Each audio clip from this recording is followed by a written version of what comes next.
வச்சுப்பாரு. பாண்டியராஜா வந்து 1000 சொன்னோன்னு 2000 4000 மாமா பிம்பிளிக்கு பிலாபி பிஸ்கோத்து அது மாதிரி இந்த பைத்தியங்க பூரா தலைவர் 1000 ரூபாய் கொடுத்து சக்சஸ் பண்ணிட்டாரு.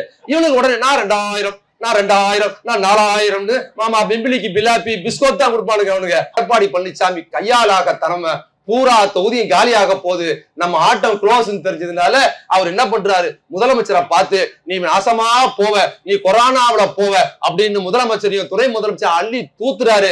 மகனை தெரிஞ்சு வச்சுக்க, இந்த எலெக்ஷன்ல மக்கள் ஒட்டுமொத்தமா உன்னை காலி பண்ணி அனுப்ப போறாங்க.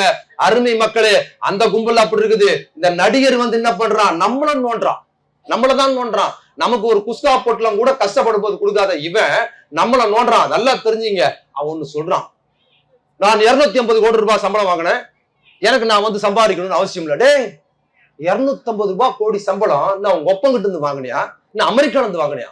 யாரு இந்த பகுதியில் இருக்கிற கூலி தொழிலாளியா இருக்கிற விஜய் ரசிகர்கள் ஒவ்வொருத்தனும் ரத்தத்தை வேர்வையா சிந்திச்சு உழைப்பாளிடா அவன். தெரியுமா அவனை பத்தி ஒரு விஜய் ரசிகனின் வாழ்க்கை பத்தி உனக்கு தெரியுமா?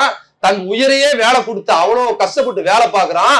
அவன் கூலி தொழிலாளர் இருக்கிறான். அவனோட்ட நீ 1000 ரூபாய் டிக்கெட், அவன்லாம் அடுத்தவன் படத்தை பார்த்தா 50 ரூபாய் 100 ரூபாய் பார்த்துட்டான். உன் ரசிகன் உன் படத்தை பார்க்கணும்னா 1000 ரூபாய் ஒரு முறை பார்க்கணும்னா செலவு பண்ணும். ஒரு கூலி தொழிலாளி தன் பொண்டாட்டி தாலி அடகு வச்சு ரத்த தானம் பண்ணி கொண்டாந்து உன் கர்மாந்திரம் முடிச்ச படத்தை 50 ரூபாய் கூட தேராதவன் படத்தை காலை காட்சி சிறப்பு காட்சின்னு ஒரு முறைக்கு பல முறை 1000 2000 வீட்டுல குழந்தை மருத்துவமனைக்கு போறதுக்கு காசை புடுங்கிட்டு வந்து அப்பா கூலி வேலைக்கு போயிட்டு வந்த காசை தூக்கிட்டு வந்து உன் தாலி இறக்க வாண்ட கொண்டாந்து கொடுத்து நீ 1000 ஒரு படத்துக்கு 250 கோடி 300 கோடின்னு வாங்கி வச்சுக்கிட்டு நான் 250 கோடின்னு சொல்றிய, உனக்கு வெக்கமா இல்ல? என் தம்பிகள் கிட்ட நீங்க தான் பேசணும். இதெல்லாம் தம்பி இத புரிஞ்சுக்கடா. சினிமால இருக்கிற மாதிரி கிடையாதுடா. சினிமால அவன் ராக்கெட்ல போவான், ஏரோப்ளேன் மேல விடுவான், பைக்கா உள்ள விட்டு தூக்கி ஆட்டோ சொத்துல போய் வில்லனை பறந்து அடிப்பான். நேர்ல நீ ஒரு பூ கொடுத்தீங்கன்னா கூட சைக்கிளை போட்டு திபு திபுன்னு ஓடுவான்டா தம்பி. இதுதான் அவன் நிலைமைங்கிறத புரிஞ்சுங்க.